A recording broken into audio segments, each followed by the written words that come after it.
Սոսիալուստատեսության եթերում լուրեր լրատվականն է, բարև ձեզ։ Dundee Precious Metals կապան ընկերությունից ցավով տեղեկացնում են, որ սեպտեմբերի 23-ին ժամը 00:25-ի սահմաններում Շահումյանի հանքի հարավային տեղամասի մակերութային հրապարակում տեղի է ունեցել դժբախտ պատահար աշխատակցի մահացու ելքով։ Ընկերությունը ցավակցում եւ իր զորակցությունն է հայտնում աշխատակցի մերձավորներին եւ ընտանիքի անդամներին։ Դեպքի մասին կտրվեն լրացուցիչ տեղեկություններ։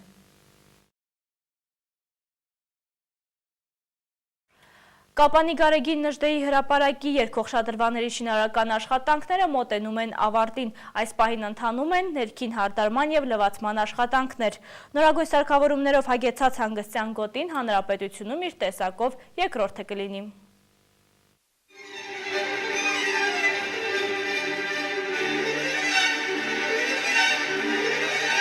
Գարեգի Նժդեի հրապարակի նորակառույց շատրվանների հնչյուններն են փորձարկվում։ Վերջին օրերին կապանցիներին առավել շատ հետաքրքրող հարցերից է երկող շատրվանների հանդիսավոր բացման օրը։ Հրապարակում ընթացող աշխատանքներին ծիգրակող անցորդները Raz Building ընկերության շինարարներին օրական մի քանի անգամ այս մասին են հարցնում։ Մարդկանց ներթափանցող հայացքները ավելի են շատանում, երբ մասնագետները երաժշտությունն են փորձարկում։ Երգացանկը ընտրվել է Պատվիրատուի Զանգեզուրի պղնձամոլիբդենային կոմբինատի կողմից, իսկ հանգստյան գոտու շինարարությունն իրականացնում է Raz Building համանախապակ պատասխանատվությամբ ընկերությունը։ Դասական ու էստրադային երաժշտության հնչյունների ներքո ջրի շիթը պետք է բարի ու հաճիկ պատճառի ներկաներին։ Սա նվեր է կապանին, նշում են շինարարները։ Պետք է անելու միացնել, որովհետև դրան կոնկրետ ժամ առայժմս որոշված չի, հետագայում ինքը ունի թայմեր ունի, որը որ կարգավորել է այդ ամեն ինչը, ստարտը տալու է, միացնի, հետո անջատի։ Գարեգի Նժդեի հրապարակի նորոգման եւ երկող շատրվանների կառուցումը մոտ 1 շաբաթից կավարտվեն, պարզաբանում է Ջեյմս Վարդանյանը։ Իսկ այս պահին 1000 քառակուսի մետր տարածք ընդգրկող շինհրապարակում ընթանում են արտաքին հարդարման եւ լվացման աշխատանքներ։ Աշխատանքները սկսվել էր անցյալ տարի, մի քանի ամիս աշխատելուց հետո դադարեցվել էր։ Այս տարվա մարտից վերսկսել են աշխատանքները, կատարվել են ամբողջ բետոնային աշխատանքները, գրանիտի քարապատումը բոլորը։ Հիմա արդեն երևի 1 շաբաթից փորձում ենք ավարտել շինարարական աշխատանքները, մնում է մոնտաժման աշխատանքները եւ դրա զուգահեռ կփորձենք դա ավարտել։ Շուրջը ասֆալտապատվել է, մի մասում հող է ցանվել, որը ժամանակի ընթացքում կպատվի կանաչ գազոնով։ Նախատեսվում է նստարաններ տեղադրել։ Աշխատանքների ընթացքում որոշակի փոփոխություններ եւ շտկումներ են կատարվել, ինչպես որ սովորաբար է պատահում, ասում է շինարարության գծով ղեկավարը։ Ոչ մի դժվար աշխատանքներ չկա, դժվարություն նաեւ եղանակը մեկ-մեկ խանգարում էր։ Վարպետների ու մասնագետների ձեռագիրը անմիջապես է զգացվում։ Մայրաքաղաքից հետո Կապանը հանրապետությունում միակ քաղաքն է, որտեղ այսչափ հզոր լուսային էֆեկտներով շատրվաններ են տեղադրվել։ Վայելկոնս համանախապակ պատասխանատվությամբ ընկերության գլխավոր ինժեների խոսքով սարքավորումները չժանգոտվող եւ ջրադիմացկուն են։ Ամեն մի մանրուք նախապես հաշվի է առնվել։ Տարածքում ոչ մի էլեկտրական լար չի նկատվում։ Դրանց հետ միասին օդափոխության համակարգը կպահպանվեն հատուկ նախատեսված ստորգետնյա սենյակներում։ Այստեղ տեղադրվել են Ֆոնտանա ֆիրմայի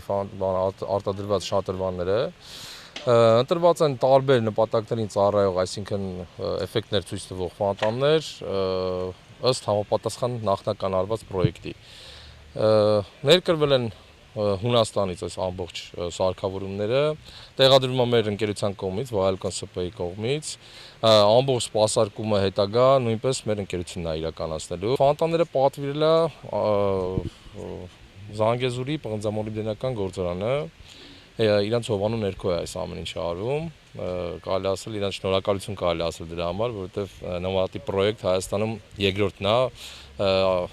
որը իրականացվում է։ Շատրվանների տեղադրումը եւ էլեկտրական մոնտաժը իրականացրել են Վայելկոն համանախապակ պատասխանատվությամբ ընկերության մասնագետների կողմից։ Նախագծին համապատասխան տեղադրվել են 36 լուսատուններ մետաղահալոգեն լամպերով, ասում է Սամվել Եփոյանը։ Միացվելու անջատվելու է նախնական որոշված լույսի տվիչով, որը որ լույսի բացակայության ժամանակ, բնական լույսի բացակայության նրանց միացնելու է առկայության դեպքում անջատի։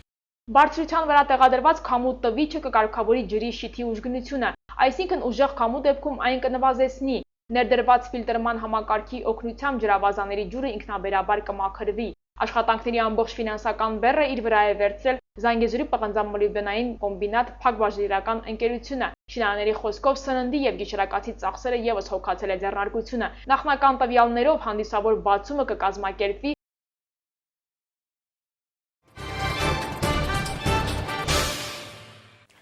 Գյուղատնտեսական տարին նպաստավորներից չէր, դրան գումարած էլ ագրոտեխնիկական ոչ ճիշտ կանոնների պաշտպանելը։ Այս կարծիքին է Սյունիքի գյուղատնտեսության աջակցության մարզային կենտրոնի աշխատակիցները, որոնք այցելել էին Սիսիանի տարածաշրջանի Անգեղակոտ գյուղ և գյուղացիներին բացատրել ցանքաշրջանառության կանոնները։ Նույն տարածքներում չի կարելի միևնույն կուլտուրան մի քանի տարի ցանկ։ Սյունիքի գյուղատնտեսության աջակցության մարզային կենտրոնի աշխատակիցները Սիսիանի Անգեղակոտ գյուղում են, գյուղացիների հրավերով եւ հենց նրանց համար խոսում են հողերի ցանքաշրջանառության առավելությունների, դրանց ճիշտ իրականացման մասին։ Այս գյուղատնտեսական տարին նպաստավորներից չէր, դրան էլ գումարվում է ագրոտեխնիկական կանոնների ոչ ճիշտ եւ ոչ ժամանակին իրականացումը, ինչն էլ նվազ բերք ստանալու պատճառ է դառնում, ասում են մասնագետները։ Դաշտավորության մեջ առանց մշակաբույսերի երթափոխային ցանքի հնարավոր չէ լուծել հողերի ինչպես մեխանիկական կազմի, այնպես էլ բերության բարձրացման հարցերը։ Սրանք խնդիրներ են, որ առաջացել են դեռևս նախնադարյան համայնական հասարակարգից սկսած։ Միավոր տարածությունից լիարժեք եւ բարձր բերք ստանալու համար մարդիկ անհիշելի ժամանակներից կիրառել են ցանքաշրջանառության մեթոդը։ Լավ ու առողջ բերք է ակնկալվում, երբ կարտոֆիլի ցանքերից հետո հացահատիկային որևէ մշակաբույս է ցանվում տարածքում։ Հացահատիկից հետո հողի մշակությունը հեշտանում է շարահետ կուլտուրա ցանելուց, մոլախոտային բուսականությունը պակասում են, վնասատուներն ու հիվանդությունները ինքնին պակասում։ Մարդկային միտքը միշտ էլ պրպտումների մեջ է եղել, ասում է Թելման Ղևոնդյանը, ուստի փորձել է գտնել այն արդյունավետ եղանակը, որը կապահովեր առողջ եւ առատ բերք ստանալուն։ Ցանքաշրջանառությունը ըստ Սյունիքի գյուղատնտեսության աջակցության մարզային կենտրոնի խորհրդատուի գյուղատնտեսական մշակաբույսերի գիտականորեն հիմնավորված հաջորդականությունն է կուլտուրաների եւ տարածության մեջ, որն ուղեկցում է հողի մշակման եւ պարարտացման համապատասխան համակարգով, նպաստում այդ մշակաբույսերի բերքատվության եւ հողի բերիության բարձրացմանը։ Մշակաբույսերի աշճանաբար փոխանակումը մեկը մյուսով ոչ միայն նպաստում է հողի բերության բարձրացմանը, այլ նաև նպաստում է հողում սննդանյութերի լիարժեք օգտագործմանը եւ կուտակմանը։ Շրջապտույտը պետք է կատարվի այնպես, որ յուրաքանչյուր կուլտուրա նպաստի իր նախորդի բարձր բերքատվության ապահովմանը։ Բանախոսը տեղեկացում է, որ առանձնացվում է դաշտային, կերային եւ ֆերմերամերձ ցանքաշրջանառության տեսակներ։ Դաշտային ցանքաշրջանառության մեջ հիմնականում մտնում է ցելը եւ բազմամյա խոտաբույսերի ցանքերը։ Կերային մշակաբույսերով հիմնականում գնում են կերային կուլտուրաներ եւ դրա հիմքը համարվում է պտղափոխային ցանքաշրջանառության համակարգը։ Խոտացանության համակարգ, որը գնում է ֆերմայամերձ տարածքում, ցանվում են ցանովի խոտեր եւ կանաչ կանվեերի ապահովման համար։ Ցանքաշրջանառության կիրառման դեպքում բարելավվում է հողի ստրուկտուրան, վաղուց ժամանակն է, որ հող մշակող յուրաքանչյուր ոք հրաժարվի բույսերի անհերթափոխ ցանքից եւ իր անգամ փոքրիկ հողակտորում իրականացնի ցանքաշրջանառություն։ Անգեղակոթում բնակիչների հետ հանդիպման ժամանակ հորդորեցին Սյունիքի գյուղատնտեսության աջակցության մարզային կենտրոնի աշխատակիցները եւ պատասխանեցին ներկաների հարցերին։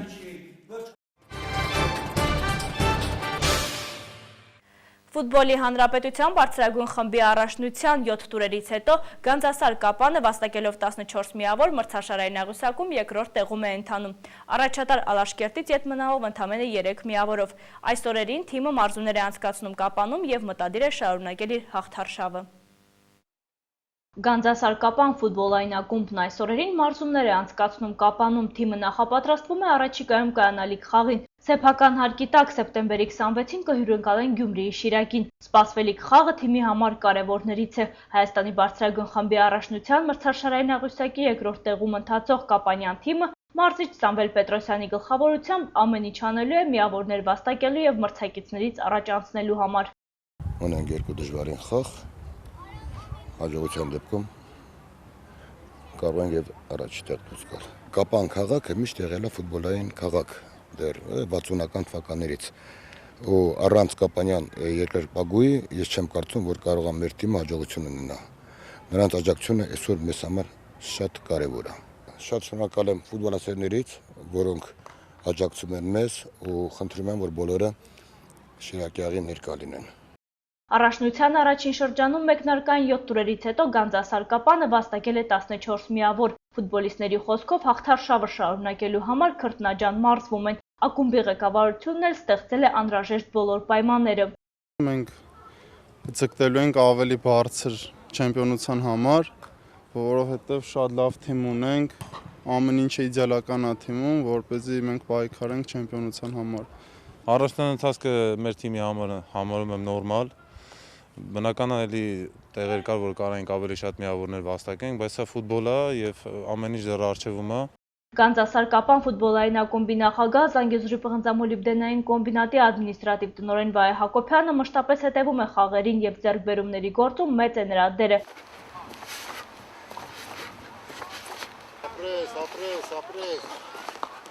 Գանձասար Կապանի նորեկներից Ացամաս Բուրայևը պատմելով առաջնության ընթացքի եւ իր թիմում անցկացրած հանդիպումների մասին ասում է, որ զգում է ինչպես տանը։ Խաղընկերները լավ են ընդունել, ինքն էլ ձգտում է հետևել մարզիչների ցուցումներին եւ հնարավորինս լավ խաղ ցուցադրել։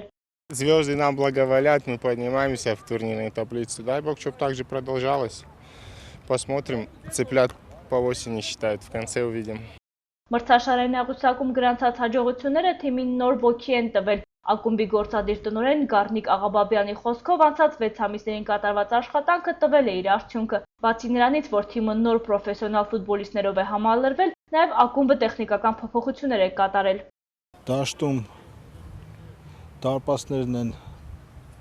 տեղադրվել նոր UEFA-ի չափանիշներին համապատասխան, նոր ցուցատախտակ է տեղադրվել, ինչպես տեսել եք։ Առաջիկայում նախատեսվում է աթոռների հարցը, նոր աթոռներ էլի UEFA-ի չափանիշներին սրանք չեն համապատասխանում, նաև նոր մարզագույքով է համալրվել ակումբը, առաջիկայում եւս սպասվում է մանկապատանեկան դպրոցի համար նոր մարզագույք, մարզահագուստ։ Աչի եզրային պաշտպան Ալեն Համբարձումյանը ծնունդով կապանցի միակ ֆուտբոլիստն է թիմում, ասում է, բոլոր առումներով պատրաստ են գեղեցիկ ու դիտարժան խաղ ցուցադրելու, յուրաքանչյուր միավորի համար էլ պայքարելու են։ Ստիմուլ է տալիս ինձ, որպեսզի ես ավելի լավ դրսևորեմ ինձ, որպեսզի Կապանյան համ թիմի անունը, համ Կապան քաղաքի անունը բարձր պահեմ ու ավելի աշխատեմ, որպեսզի հասնեմ արդյունքին։ Սամվել Պետրոսյանը նաև անդրադարձել է բնակչության շրջանում մեծ արձագանք գտած նորություններին, որ վերաբերում է թիմի կազմում կապանցի խաղացողների պակասին։ Խոսակցություններ շատ ա գնում քաղաքում, շրջանում, որ Սամվել Պետրոսյանն եկել է, Ղապանցի չեն հաղանում։ Այսօր մենք ունենք մենակ Ալեն Համբարձումյան թիմում, երբ որ ես թիմը ընդունեցի փետրվարի վերջին, բոլորին ժողովուրդ հայտարարեցի, եթե ես իմանամ մեկը մի դրամ նույնիսկ խաղադրույք կատարի իօքուտ Գանձասարի, իօքուտ թիմից կհեռացնեմ։ Կային 3-4 հատ ֆուտբոլիստներ, որոնք կարող էին այսօր օգնել, բայց բոլորին հեռացրել եմ թիմից միայն խաղադրույք կատարելու համար։ Թիմը փոխել է հանդերձանքը, ֆուտբոլիստները կրում են աշխարհահռչակ Adidas ֆիրմայի մարզահագուստը։ Հռոմի Պապն ամնույում է Բարակ Օբաման իր ընտանիքով դիմավորել է նրան։ Հունաստանի կառավարության կազմն արդեն հայտնի է նախարարները, նախագահական նստավայրում երթվել են թողարկման միջազգային լուրերը։ Հռոմի Պապ Ֆրանցիսկոսն առաջին անգամ այցելել է Միացյալ Նահանգներ, Կուբա կատարած այցից անմիջապես հետո սեպտեմբերի 22-ին Պապը ժամանել է ԱՄՆ, որտեղ նրան հենց ինքնաթիռի մոտ դիմավորել է նախագահ Բարակ Օբաման իր ընտանիքի հետ։ Նման ընդունելության օտարազգի բարձրաստիճան պաշտոնյային հազվադեպ է ցուցաբերվում։ Հռոմի Պապն իր 6-օրյա այցելությունը կսկսի Վաշինգտոնից, ապա կուղևորվի Նյու Յորք եւ Ֆիլադելֆիա։ Նա ելույթով հանդես կգա Միացյալ Նահանգների կոնգրեսի առջև, ապա նաեւ ՄԱԿ-ի գլխավոր ասամբլեայում։ Հունաստանում աշխատանքի անցել կառավարության նոր կազմը։ Ինչպես եւ սպասվում էր, առանցքային նախարարները պահպանել են իրենց պաշտոնները։ Ֆինանսների, արտաքին գործերի եւ պաշտպանության նախարարները չեն փոխվել։ Ֆինանսների նախարարությունը ղեկավարելու է Էվկլիդիս Ցակալոտոսը։ Հենց նա էր ԵՄՆ-ի հետ բանակցություններ վարում 3-րդ վարկային ծրագրի հարցով։ Հիմա Ցակալոտոսը կառավարչության տնտեսական շտաբի հետ պետք է իրականացնի ծրագրով նախատեսված բարեփոխումները։ Ալեքսիս Ցիպրասի ղեկավարած նոր կառավարության երթմնակալությունը տեղի է ունեցել սեպտեմբերի 23-ին։ Հունական նոր կառավարությունը, որ ձևավորել են ՍԻՐԻԶԱ եւ անկախ երկուսակցությունները, սեպտեմբերի 20-ին արտահերթ խորհրդարանական ընտրություններից հետո երթում են տվել նախագահական պալատում հանդիսավոր արարողության ժամանակ, պետության ղեկավար Պրոկոպիս Պավլոպուլոսի ներկայությամբ։ Լուրեր լրատվական էր եթերում ցտեսություն եւ ամենայն բարիք։